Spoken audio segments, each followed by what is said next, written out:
नमस्कार मित्रों, कैसे हैं आप। तो अपन आरसीसी के पीवाईक्यूज कर रहे थे, ठीक है, जिसमें आज अपन स्टार्ट करेंगे beams, flange beam and lintel. ठीक है, बीम एंड लिंटल के बारे में देखेंगे, उनके पीवाईक्यूज करेंगे। ठीक है, तो पहला क्वेश्चन है, which of the given option represent a doubly reinforced beam.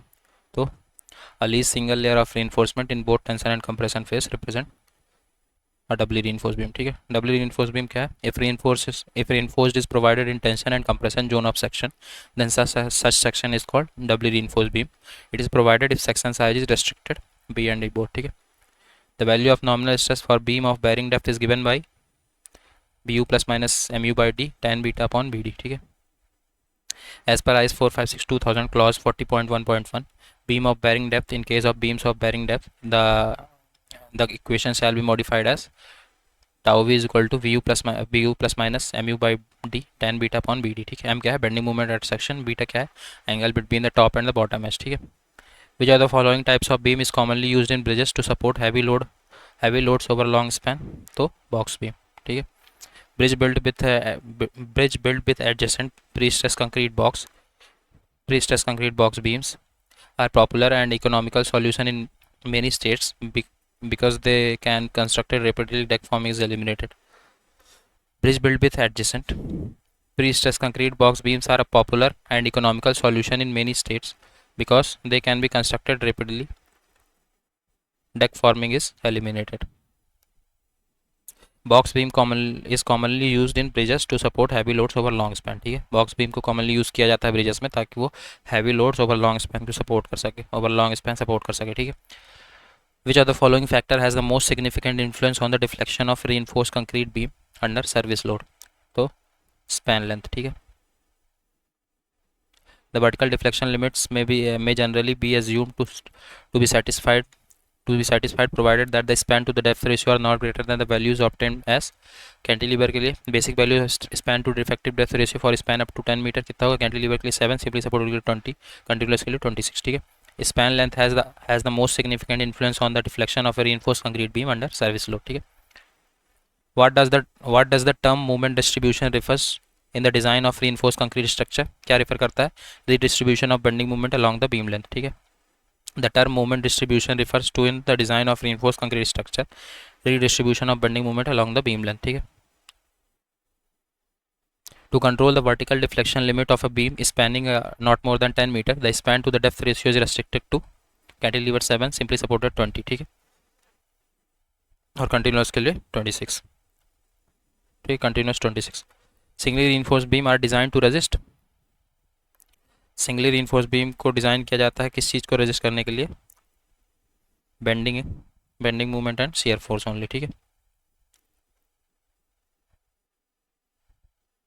in the context of IS 456 when the designing an RCC flange beam, why it is necessary to check for neutral axis position in the flange? क्यों necessary होता है? To validate that section behave as flange section rather than a rectangular section, ये validate करने के लिए। ठीक है, it is necessary to check the position of the neutral axis in flange of RCC flange beam to confirm that section behave as flange section rather than a rectangular one, ensuring that the design assumptions are accurate. For isolated T beam, the flange thickness must not be less than 1/2 of the width of web and total flange width must not be more than 4 times the web width। ठीक है, isolated T beam के लिए जो flange thickness है वो 1/2 of the width of web से छोटी नहीं होनी चाहिए और टोटल फ्लैंज width जो है वो 4 टाइम्स वेब width से बड़ी नहीं होनी चाहिए। ठीक है, which of the following is a purpose served by lintel. Lintel क्या करता है? To support the wall above opening. ठीक है, a lintel is a one type of beam which is used to support the above wall when opening like doors, windows, etc. The main function of lintel is to take load coming from the above wall and transfer its load to the side walls। ठीक है, following are the purpose of lintel beams। क्या purpose है? To support the walls above the opening like doors, windows, to provide a safeguard of the windows and doors, to transfer its load to the side walls। ठीक है, as per IS 456 2000 the flexural strength of a rectangular section of a singly reinforced RCC beam does not depend on which of the given option। किस पे depend नहीं करता? Temperature पे। ठीक है, bending flexural strength of a rectangular singly reinforced RCC beam in case the area of steel is the singly reinforced beam in such that the tensile stress in steel bar become equal to the permissible stress in steel reinforcement। ठीक है, तो moment resistance T into lever arm. तो जो flexural strength है rectangular section of singly reinforced beam पे किस पे depend नहीं करता? नॉट डिपेंड ऑन टेम्परेचर, ठीक है। The type of lintel which is constructed by using longitudinal rebars, stirrups and hangers, उसको क्या बोलते हैं? इट्स कॉल्ड आरसीसी लिंटल, ठीक है। For lintel minimum bearing length कितनी होगी? 10 centimetre available. The minimum width of lintel beam should B 15 centimetre, ठीक है। How can the deflection of beam be decrease? Deflection of beam को कैसे decrease कर सकते हैं? By increasing the depth of beam, ठीक है। The vertical distance between the initial and final position of point on the centroidal axis, इसको बोलते हैं deflection of the beam at that point. Beam deflection में be calculated by any of several methods. Formula for maximum deflection कितना होता है? Maximum deflection formula C W L cube upon E I by M alpha W L cube upon E I, ठीक है। I क्या है? Moment of inertia, B D square by 12 rectangular section के लिए। Deflection जो होता है इनवर्सली प्रोपोर्शनल होता है डेप्थ के। So when we increase the depth of beam then the deflection of beam may be decreased, ठीक है। How can shear strength may be ensured in beam? Shear strength कैसे ensure किया जाएगा? By providing stirrups, ठीक है। Stirrups are essential component in reinforcing a beam to ensure its shear strength. Shear reinforcement can be provided in the form of vertical stirrups, inclined stirrups, bent up bars with vertical stirrups. Vertical stirrups are best for load reversal case. Inclined stirrups are ineffective in load reversal case, ठीक है। In a cantilever beam of length L is subjected to point load directed towards up. At its free end, the main reinforcement should be provided at कहाँ पे? The bottom face of the beam with necessary cover thickness, ठीक है। How is the deflection of in RC beam controlled as per IS 456? Deflection कैसे control करेंगे? By controlling span by depth ratio, ठीक है। ये अपन पीछे भी देख चुके हैं। As per IS 456 2000 maximum area of compression reinforcement in beam कितना होगा? 4%, ठीक है। As per IS 456 2000 clause 26.5.1.2 the maximum area of compression reinforcement shall not exceed 0.04 BD, ठीक है। Compression reinforcement in beam shall be enclosed by stirrups for effective lateral restraint, ठीक है। In a cantilever beam, the major reinforcement is provided above the neutral axis, ठीक है। Cantilever beam में the top fiber above the neutral axis are subjected to tensile stress, so the main reinforcement is provided above the neutral axis, ठीक है। The effective depth of a doubly reinforced beam is effective depth doubly reinforced beam की कितनी होगी? Distance between the centroid of tensile steel and compression face of the beam, ठीक है। Doubly reinforced section. Doubly reinforced section is provided where members are subjected to accidental lateral load, shock or impact, ठीक है। When the member are subjected to alternate external loads and the bending movement in the section reverse, such as in concrete piles etc. Location of neutral axis फिर दी गई है, ठीक है। अपन पहले भी देख चुके हैं इन चीज़ों को। A deep beam is one where whose span to depth ratio is relatively small, उसको बोलते हैं डीप बीम, ठीक है। डीप बीम का स्पैन टू डेप्थ रेशियो बहुत स्मॉल होता है, ठीक है। A beam shall be deem to be a deep beam when the ratio of effective span to overall depth is less than 2। अगर L by D less than 2 है तो simply supported beam, L by D less than 2.5 beam है तो continuous beam, ठीक है। Wait a second. In RC beams the minimum area of tension reinforcement does not depend upon grade of concrete, ठीक है। Minimum area of tension reinforcement RC beam में कितना होता है? AST minimum equal to 0.85 BD upon F by, ठीक है। तो याद रखना 0.85 BD upon F Y. Minimum area of tension reinforcement किस पे डिपेंड करता है? विड्थ ऑफ क्रॉस सेक्शन पे, effective depth of cross section पे, ग्रेड ऑफ स्टील पे, ठीक है। The minimum tension reinforcement in a beam for FE 500 grade of steel कितना होगा? 0.17%, ठीक है। 85 by F by 55 by 100 0.17%. What should be the minimum bearing width of steel lintel beam? कितना होगा minimum bearing width? 150 mm, ठीक है। As per IS 456 minimum bearing width of lintel beam should be 15 centimeter. There should be minimum bearing length 10 centimeter available. A lintel span cannot be longer than 3.5 meter, ठीक है। अपन पीछे भी देख चुके हैं अभी। The distance between the center of tensile reinforcement and bottom edge of the beam उसको क्या बोलते हैं? Effective cover, ठीक है। The distance between the center of tensile reinforcement and the bottom edge of the beam is called effective cover. Identify the correct expression with respect to depth of the beam in RC structure. कौन सा correct expression है? Capital D equal to D plus D dash, ठीक है। In design of cantilever beam main steel reinforcement is provided along tension face of the beam, ठीक है। In design of cantilever beam, main steel reinforcement is provided along tension face of the beam. In cantilever beam, if loading is vertically downward, then main reinforcement is provided at the top face of the beam, ठीक है। The most economical type of RCC beam कौन सी है? Most economical type RCC beam कौन सी है? Singly reinforcement T beam, ठीक है। T beam क्या है? It is simply a rectangular beam casted monolithically with the slab, ठीक है, एक सिंपली रेक्टेंगुलर बीम है जिसको मोनोलिथिकली कास्ट किया जाता है स्लैब के साथ। It is reduce the concrete volume, it reduce concrete volume and weight of the beam, ये कंक्रीट वॉल्यूम को रिड्यूस करता है और वेट ऑफ द बीम को रिड्यूस करता है, ठीक है। For larger spans T beam are usually preferred rather than rectangular beam as the deflection is reduce to a good extent, ठीक है। लार्जर स्पैन के केस में टी बीम्स को यूजुअली प्रीफर किया जाता है दैन रेक्टेंगुलर बीम, क्योंकि जो डिफ्लेक्शन है काफ़ी रिड्यूस हो जाता है, ठीक है। So T beam is economical over rectangular beam, ठीक है। फिर tension crack in RCC beam usually कहाँ डेवलप होता है? इन वर्टिकल डायरेक्शन, ठीक है। In the sagging bending movement in the RCC beam maximum tension is developed at the mid portion of the span of the beam on the bottom side, so cracks are developed in the mid span of the beam on the side face and looks perpendicular to the neutral axis in a straight line, ठीक है। Sagging bending movement के case में in the RCC beam maximum tension जो develop होता है at the mid portion of the span of the beam develop होता है on the bottom side, so कि ऐसे कि क्रैक जो है डेवलप होता है इन मिड स्पैन, क्यों प्रोवाइड किया जाता है?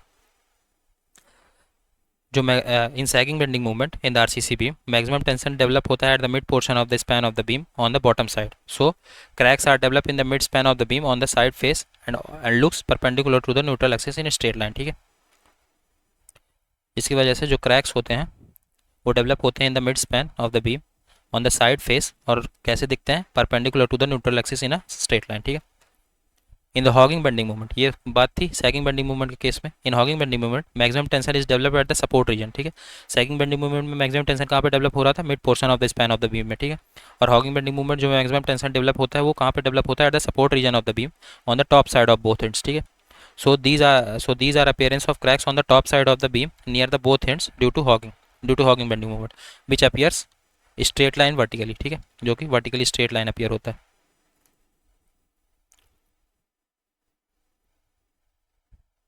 ठीक है। In RCC beam width B and overall depth capital D exceeding 750 mm side face reinforcement required, exceeding 750 mm side face reinforcement required and allowable area of maximum tension reinforcement shall be respectively कितना होगा?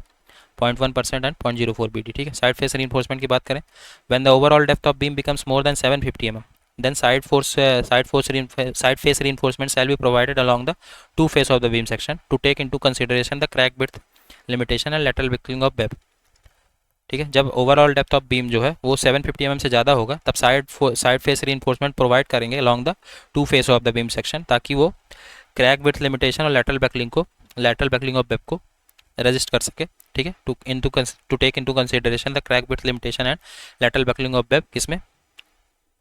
lateral buckling of web in beam, ठीक है। The side face reinforcement shall not be less than 0.1% of the web area and shall be distributed equally in two face at vertical spacing, ठीक है, at a vertical spacing not exceed 300 mm और web thickness whichever less, ठीक है। जो side face reinforcement है वो 0.1% of web area से छोटा नहीं होना चाहिए और डिस्ट्रीब्यूटेड होना चाहिए equally in two face at a vertical spacing, और वर्टिकल स्पेसिंग जो है इसकी किससे ज़्यादा नहीं होनी चाहिए? 300 mm से ज़्यादा नहीं होनी चाहिए, या कि जो वेब थिकनेस है उससे ज़्यादा नहीं होनी चाहिए। इन दोनों में से जो 300 mm और वेब थिकनेस में से जो दोनों में से जो भी लेस है, जो भी मिनिमम है, उससे ज़्यादा वर्टिकल स्पेसिंग नहीं होनी चाहिए, ठीक है, साइड फेस रीइंफोर्समेंट की, ठीक है। मैक्सिमम रीइंफोर्समेंट इंटेंशन की बात करें तो maximum area of reinforcement intention shell not exceed 0.04 BD, ठीक है, 4% of cross section, so that practical difficulties in placing and compacting of concrete may not arise. In singly reinforced beams it may not become necessary to use 4% of reinforcement, ठीक है। Singly reinforcement में ये necessary नहीं है कि अपन 4% of reinforcement use करें, ठीक है। The section to be used for lightly loaded beams are, कौन सेक्शन यूज़ करते हैं लाइटली लोडेड बीम्स के लिए? रेक्टेंगुलर हॉलो सेक्शन, ठीक है। The section to be use for lightly loaded beams are rectangular hollow section. In unreinforced masonry construction, length of bearing of lintel having span 75 cm at each end shall not be less than, किससे छोटा नहीं होना चाहिए? 90 mm, ठीक है। In unreinforced masonry construction, length of bearing of lintel having span 75 cm at each end shall not be less than 90 mm, ये अपने को ध्यान रखना है, ठीक है। IS 456 1978 recommends to provide certain minimum steel in RCC beam, कितना? To provide enough ductility to the beam capacity, ठीक है। IS 456 1978 recommended to provide certain minimum steel in RCC beam to prevent any brittle या कि sudden failure or to provide enough ductility to the beam, ठीक है। तो 0.85 ये S T minimum provide करते हैं 0.85 BD अपॉन एफ बाई, ठीक है। The flange of a simply supported T beam is predominantly in compression, ठीक है। IS 456 1978 क्या रिकमेंड करता है कि कुछ मिनिमम स्टील प्रोवाइड करो आरसीसी बीम में ताकि सडन फेलियर ना हो and to provide enough ductility to the beam, ठीक है। कितना minimum steel 0.85 BD upon F y, इससे ज़्यादा, ठीक है। The flange of simply supported T beam किस में होता है प्रिडोमिनेटली कंप्रेशन में। स्लैब एंड फ्लैंज की बात करें तो due to load on the beam monolithically cast slab and flanges B are compression stress the thickness is equal to thickness of the slab. Rib की बात करें तो the beam hanging below the slab is called rib. जो beam hang करती रहती है below the slab उसको बोलते हैं रिप, ठीक है। It mainly bears tensile stress in the beam, इसमें ये मेनली टेंसाइल स्ट्रेस जो बीम में आता है उसको रजिस्ट करता है, ठीक है। और स्लैब और फ्लैंज जो है उस वो कंप्रेशन स्ट्रेस बियर करते हैं, ठीक है। Doubly reinforced beams are provided when the applied movement is more than the limiting moment of capacity, mu greater than mu lim, ठीक है। Whenever the size of the beam is restricted and the beam has to have a higher value of bending moment than the moment of resistance of the balance section, then to resist this higher moment there are two methods to design such beam.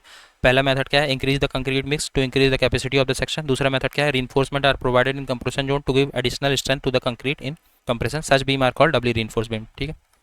ये दो method से अपन resist कर सकते हैं।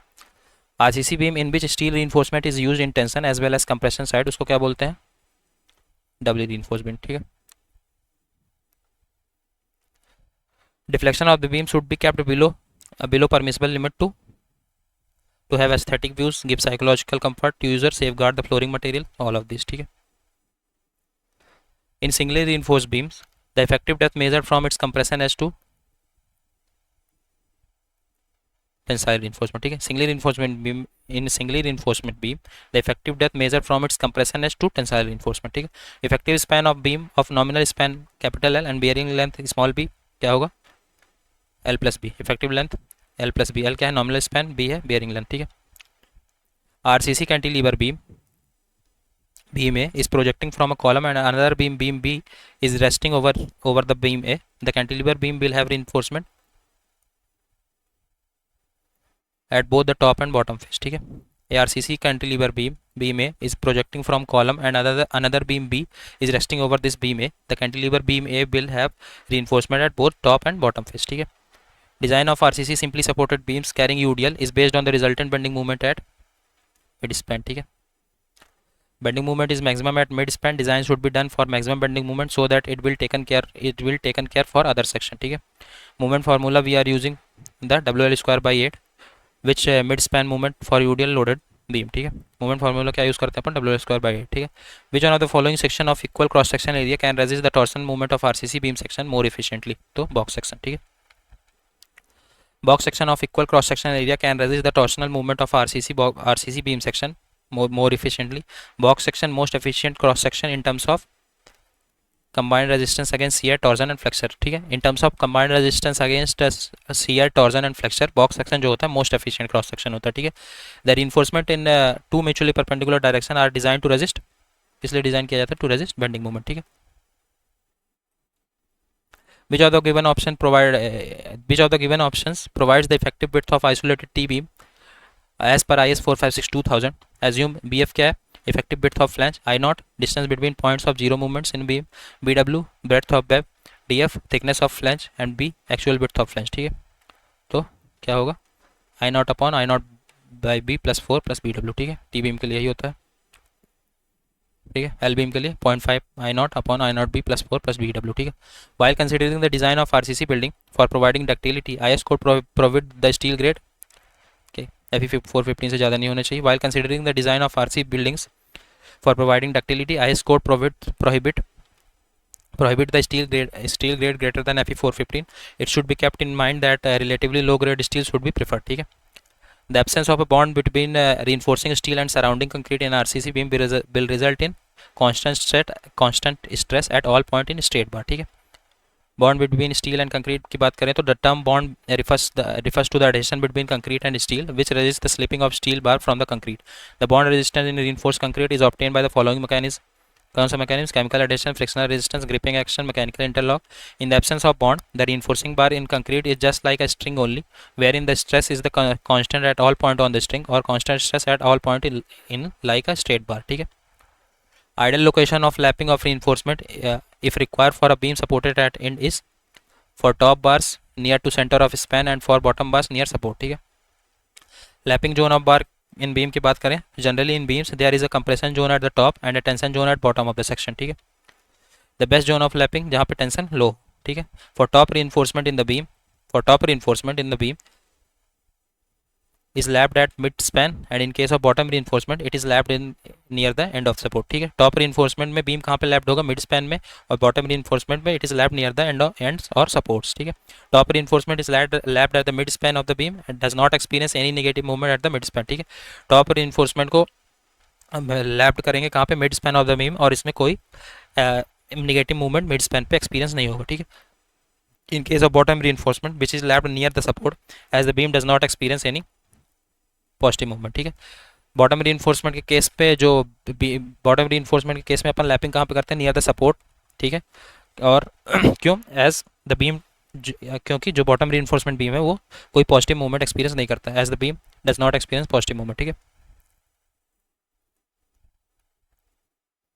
What is the assumption in the steel beam theory for doubly reinforced beam? क्या assumption है? Stress in tension steel equal to stress in compression steel. ठीक है. स्टील बीम थ्योरी की बात करें तो the total movement of resistance of doubly reinforced beam consist of two terms, the movement of resistance of the compression concrete and the corresponding tensile steel to balance it and the movement of resistance M2 of the compression steel ASC and remaining tensile steel AST T2 to balance it. In the steel beam theory the concrete is completely neglected. Steel beam theory में the concrete is completely neglected and the movement of resistance is taken equal to movement of steel. ठीक है. movement of resistance is taken equal to movement of steel के ऊपर. ठीक है. Taking the permissible value of stress in compressive steel equal to the permissible value in tensile stress. ठीक है. Permissible value of stress in compressive steel equals to the permissible value in tensile steel. ये है steel beam theory. ठीक है. तो m is equal to AST plus D minus DC is equal to AST sigma ST D minus DC. ठीक है. Thus in steel beam theory the concrete serves only as a web and the compressible and tensile steel as the flange. ठीक है. Steel beam theory में जो concrete है वो as a web सर्व करेगा और जो कंप्रेसिबल और टेंसाइल स्टील है वो एज अ फ्लैंज सर्व करेगा. ठीक है. As a flange of an imaginary steel joist having equal area of both flanges. ठीक है. The compressive area of concrete and permitting the stress in compressive steel equal to stress in tensile steel. ठीक है. ये अपन ऊपर देखें अभी, यही steel beam theory. ठीक है. The distance between theoretical cut off point and actual cut off point with respect to the curtailment of reinforcement in reinforced concrete beam should not be less than, किससे कम नहीं होना चाहिए? 12 times of dia बार और effective depth which ever is greater. ठीक है.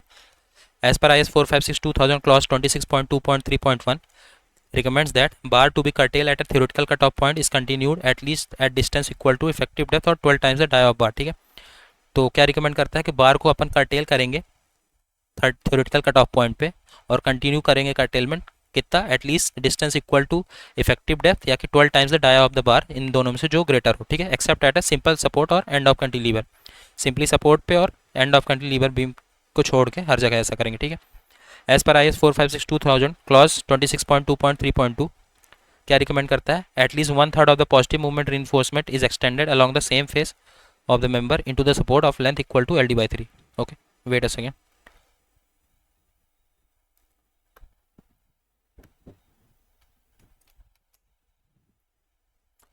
Okay. So clause 26.2.3.2 क्या recommend करता है? That at least 1/3 of the positive moment reinforcement is extended along the same face of the member into the support to a length कितना? LD/3. This take care possibility of change in location. ये change है, change in location of maximum bending stress. ठीक है. ये clause 26.2.3.2 करता है. ठीक है. तो एज पर IS 456/2000 क्लॉज 26.2.3.3 क्या रिकमेंड करता है? At least 1/3 of the total reinforcement provided for the negative movement at the support shall extend at least LD. ठीक है. तो क्लॉज पॉइंट 2 क्या रिकमेंड करता था कि at least one third of total reinforcement provide किया जाए पॉजिटिव मूवमेंट के लिए और एक्सटेंड किया जाए along the same face of the member to a length LD/3. और पॉइंट 3 रिकमेंड करता है कि at least 1/3 of the total reinforcement provide किया जाए फॉर नेगेटिव मूवमेंट और एक्सटेंड किया जाए एटलीस्ट LD. ठीक है. Beyond the theoretical point cut off theoretical cut off point of the bars. ठीक है. तो ये क्वेश्चन अच्छा है, इसके ये ध्यान रखना है इसको पूरा, ठीक है। Assuming a triangular load of the lintel beam, the bending moment at mid span due to the weight of the brick ball above the lintel is कितना होगा bending moment, WL/6, ठीक है। ये ऐसे निकालें, ठीक है।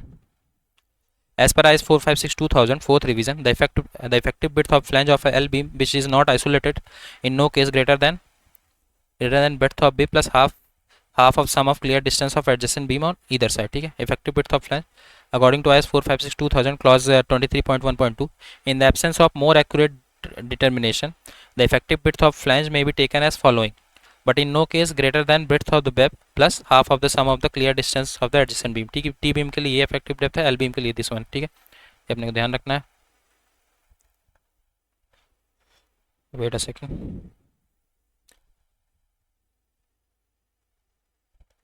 As per IS 13920/2016, which is first revision, in an external joint, both the top and bottom bars of the beam shall be provided with anchorage length beyond the inner face of the column equal to development length of bar in tension plus 10 times of the bar diameter minus the allowance of 90-degree bends, ठीक है। तो as per IS 13920/2016 clause 6.2.5, in an external joint, both the top and bottom bars of the beam shall be provided with anchorage length, ठीक है। External joint में दोनों top और bottom बार जो है उसमें एंकरेज लेंथ प्रोवाइड करेंगे beyond the inner face of the column end, और कितना प्रोवाइड करेंगे, equal to development length in tension plus 10 times the bar dia minus the allowance for 90-degree bend, ठीक है। In an internal joint both face of the bars of the beam shall be taken continuously through the column, ठीक है। Internal joint में both face of the bars of the beam को continuously लेंगे through the column, ठीक है। One of the criteria for effective width of a flange of a T beam, where L naught क्या signify करता है यहाँ पे, distance between point of zero moments in the beams, ठीक है। According to IS 456/2000, the value of shear coefficient for continuous beam at the end support for fixed dead and imposed load कितना होगा, 0.4, ठीक है। shear coefficient है ये, dead load imposed load fixed case में 0.4, at support next to the end support 0.6 0.55, at all other interior support 0.5, impose load के case में 0.45 0.6 0.6 0.6, ठीक है। तो ये कोफिशिएंट्स अपने को ध्यान होने चाहिए, ठीक है, डायरेक्ट पूछेगा। For obtaining the shear force coefficient को मल्टीप्लाई कर देंगे बाय टोटल डिजाइन लोड, ठीक है। It is the moment m. If the moment m is carried by flange only, then the economical depth d of the girder is given by, किसे निकालेंगे, d is equal to m upon f by af, ठीक है। It is for the I section B, ठीक है। This is economical depth of beam m upon f by bf df, m is equal to f by into af, ठीक है। af क्या है, net area of tension flange, tf thickness of flange, bf width of flange, f by design strength of flange, ठीक है। Which of the following is not a method for designing RCC beam, कौन सा method empirical method नहीं है, ठीक है। कौन से method, ultimate load method, working stress method, limit state method, ठीक है। A reinforced cement concrete cantilever beam is subjected to UDL with intensity W kilonewton per meter directly vertically upward. The main reinforcement shall be provided below the neutral axis of the beam cross section. Ignore the cell bed of the beam, ठीक है। Which of the following parameter of RCC beam is used to read out percentage of tension reinforcement in SP16? तो mu by BD square, ठीक है। We know in case of limit state design method for depth of neutral axis, force in tension section, force in compressor section दोनों को equal कर देते हैं, फिर निकालते हैं, ठीक है। इन दोनों को इक्वल करेंगे, अपना एक्स यू आ जाएगा, फिर एम यू उसी की मदद से निकालेंगे, तो जो परसेंटेज निकलेगा कितना है, M U by B D square into 100/0.87 f by 1 minus 0.42 x u by d, ठीक है। Relation source parameter M U by B D square is depend upon the percentage of tension reinforcement, ठीक है। Where should be the steel reinforcement be placed in singly reinforcement cantilever RCC beam acted upon sagging movement? तो कहाँ पे place करना चाहिए, only in the bottom zone of the beam cross section, ठीक है। Simply supported reinforced concrete beam subjected to transverse load beam will be bent downward in sagging shape. The reinforcement consisting of steel bar is placed at a suitable depth below neutral axis, ठीक है। In case of cantilever concrete beam, it bends downward, but the tensile zone shift above the neutral axis, and then tensile reinforcement is provided above neutral axis. But when sagging movement is acted on cantilever RCC beam, then the tensile zone shifted below the neutral axis, then the reinforcement is provided in tensile zone, ठीक है। W reinforcement beams are provided when the required area of the tensile steel is more than the limiting area of steel. ठीक है. Doubly reinforced beams are generally restored to it in situation where the cross sectional dimension of the beam are restricted. ठीक है. It is used when where reversal of movement is likely to reduce the long term deflection due to shrinkage. When the required area of tensile steel is more than the limiting area of steel, तो वहाँ use किया जाता है doubly reinforcement beam. ठीक है. According to IS 456-2000, in T beams and L beams, transfer reinforcement or shear and torsions shall pass around longitudinal bars located close to the outer face of the flange. ठीक है. As per IS 456-2000, clause 26.5.1.4, transfer reinforcement in beam for shear and torsion for T beams and L beams shall be passes around longitudinal bars which located close to the outer face of the flange. ठीक है. Maximum spacing of shear reinforcement measured along the axis of the member किससे ज़्यादा नहीं होनी चाहिए 0.75 d for vertical steps and d for inclined steps at 45 degree. ठीक है. d क्या है? d है इफेक्टिव डेप्थ. ठीक है. What does the term lateral torsion buckling typically refers for? Beam के लिए रिफर किया जाता है, रिफर टू. ठीक है. लेटरल टॉर्जन बकलिंग की बात करें तो लेटरल टॉर्जन बकलिंग में ऑकर इन अनरिस्ट्रेन्ड बीम. ठीक है. when I section are used as beam or beam column, the compression flange is under compressive stress and has tendency to buckle, but it is attached to the tension flange which resists the buckling, giving rise to torsion within the beam section. ठीक है. जब I section को use किया जाता है as a beam या कि beam column, तब जो कंप्रेशन फ्लैंज होता है उसमें कंप्रेसिव स्ट्रेस होता है और उसकी टेंडेंसी होती है कि वो बकल कर जाए, लेकिन वो अटैच होता है टेंशन फ्लैंज से जो कि बकलिंग को रजिस्ट करता है और टॉर्जन को, और उसकी वजह से क्या प्रोड्यूस होता है? टॉर्जन प्रोड्यूस होता है within the beam section. ठीक है. This torsion twist and bows the unrestrained part of the beam leading to lateral torsion buckling. This ये जो टॉर्जन होता है वो ट्विस्ट करता है और बार करता है अनरिस्ट्रेन्ड पार्ट ऑफ द बीम को, जिसकी वजह से लेटरल टॉर्जन बकलिंग होता है. ठीक है. लेटरल टॉर्जन बकलिंग जो ऑकर होता है वो अनरिस्ट्रेन्ड बीम में ऑकर होता है. ठीक है. The best way to prevent this type of buckling from occurring is to restrain the flange under compression which prevent it from the rotating along its axis. जो बेस्ट वे है lateral torsion buckling को prevent करने के लिए कि वो क्या है कि वो रिस्ट्रेन कर दें अपन फ्लैंज को अंडर कंप्रेशन, जो कि प्रिवेंट करेगा उसको रोटेट होने के से अलॉन्ग इट्स एक्सिस. ठीक है. The redistribution of movement in the limit state method can be done up to maximum of कितना करेंगे मैक्सिमम रीडिस्ट्रीब्यूशन 30%. ठीक है. तो एज पर IS 456-2000 clause 37.1.1 the redistribution of movement may be carried out satisfying the following condition. कौन कौन सी condition? Equilibrium between the internal force and the external load maintain होना चाहिए. The ultimate movement of resistance provided at any section of member वो 70% of the movement of at that section से कम नहीं होना चाहिए. जो ultimate movement of resistance provide करेंगे किसी भी सेक्शन ऑफ मेंबर में वो किससे कम नहीं होना चाहिए? 70% of the movement at that section obtain from elastic maximum movement diagram covering all appropriate combination of load. ठीक है. उससे कम नहीं होना चाहिए. The elastic movement at any section in the member, ये अभी बात थी अल्टीमेट मूवमेंट की, अब बात करेंगे इलास्टिक मूवमेंट की. Elastic movement at any section in the member due to particular combination of load shall not be reduce by more than 30% of numerically largest movement given anywhere by the elastic maximum movement diagram for particular member. ठीक है. Covering all appropriate combination of load. ठीक है. तो elastic movement case में 30% से ज़्यादा नहीं होना चाहिए और जो अल्टीमेट मूवमेंट के केस में 70% कम नहीं होना चाहिए. ठीक है. तो तीसरा केस ये. ठीक है. The expression for additional tension reinforcement in a doubly reinforcement beam is given by, क्या एक्सप्रेशन होगा एडिशनल टेंशन रीइंफोर्समेंट का? AST FSC minus FCC upon 0.87 F/. ठीक है. Additional area of steel in tension AST2 total compressive force equal to total tensile force से निकालेंगे. ठीक है. तो निकल के आएगा AST FSC minus FCC upon 0.87 F/. FSC के compression stress in steel reinforcement, FCC compression stress in concrete, ASC area of reinforcement in compression side, ASF क्या है? Area of reinforcement in tension side, F क्या है? Yield stress. ठीक है.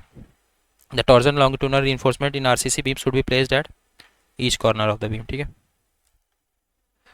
As per IS 456-2000 clause D 1.8, the torsion reinforcement shall be provided at any corner where the slab is simply supported on both edges meeting at the corner. ठीक है. Torsion reinforcement कहीं भी provide करेंगे जहाँ पे किसी भी कॉर्नर पे प्रोवाइड करेंगे जहाँ पे स्लैब जो है वो सिंपली सपोर्टेड है on both edges meeting at the corner. ठीक है. It shall consist of top and bottom reinforcement. Each will layer of bars placed parallel to the side of the slab. ठीक है. इसमें क्या क्या होगा? Top and bottom reinforcement, each will layer of bars placed parallel to the side of the slab and extending forces the edges of minimum distance of 1/5 of the shorter span. ठीक है. इसमें top और bottom reinforcement होगा. जो each layer होगी bars की उसको parallel रखेंगे to the side of the slab और एक्सटेंड करेंगे कहाँ तक? Extending the edges a minimum distance of 1/5 of the shorter span. ठीक है.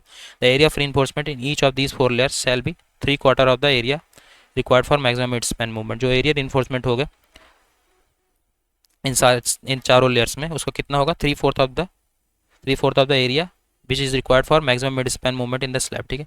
Torsional reinforcement equal to the half that given above statement shall be provided at the corner combined by the edges over only one of which slab is continuous, ठीक है। Torsional reinforcement कितना, जो अपन ऊपर बात किए हैं उसका हाफ प्रोवाइड करेंगे at corners combined by edges over only one of which slab is continuous, ठीक है।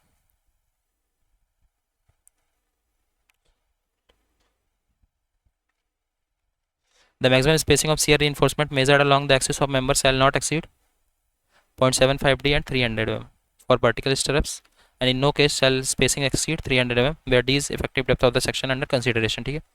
मैक्सिमम स्पेसिंग है shear reinforcement का 0.75 d for vertical stirrup where d क्या है, effective depth of the section under consideration, in no case shall the spacing exceed 300 mm, ठीक है। A simply supported beam has an effective span of 16 meter.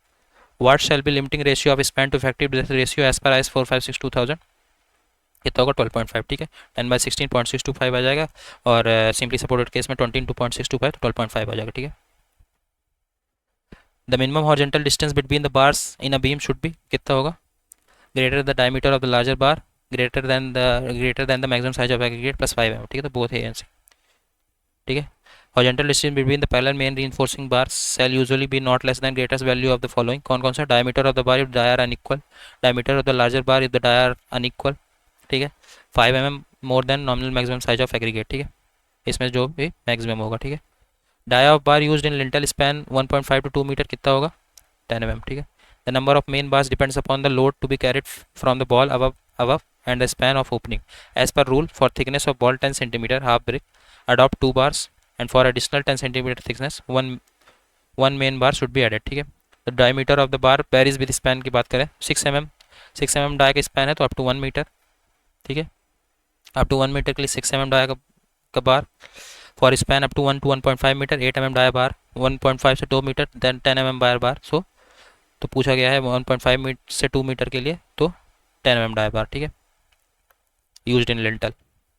Consider a T-beam structure for light loading of a continuous beam. What is the range of ratio between its total depth with its total span? क्या ratio होगा 1/15 to 1/20, ठीक है। The beam consists of flange and a rib in the form of T-beam generally made up of RC concrete or metal is known as T-beam. For continuous beam the overall depth is assumed as follows. For light load के लिए overall depth कितना होगा, light load के लिए overall depth 1/15 to 1/20 of the span, medium load के लिए 1/12 to 1/15 of the span, heavy load के लिए 1/10 to 1/12 ऑफ द स्पैन, ठीक है। तो heavy, medium, light. In flat collar bearing why is the number of collars provided to carry a fixed axial load, क्यों provide किया जाता है, to decrease intensity of pressure, ठीक है। फ्लैट कॉलर बियरिंग की बात करें तो द शाफ्ट में भी वर्टिकल और हॉरिजॉन्टल विद सिंगल और मल्टीपल कॉलर, जो सॉफ्ट है वो वर्टिकल या कि हॉरिजॉन्टल हो सकता है विद सिंगल और multiple collar. In designing collar bearing it is assume that the pressure is uniformly distributed over the bearing surface, ठीक है। कॉलर बियरिंग को डिजाइन करते वक्त ये अपन अज्यूम करते हैं कि जो प्रेशर है वो यूनिफॉर्मली डिस्ट्रीब्यूटेड है ओवर द बियरिंग सर्फेस, ठीक है।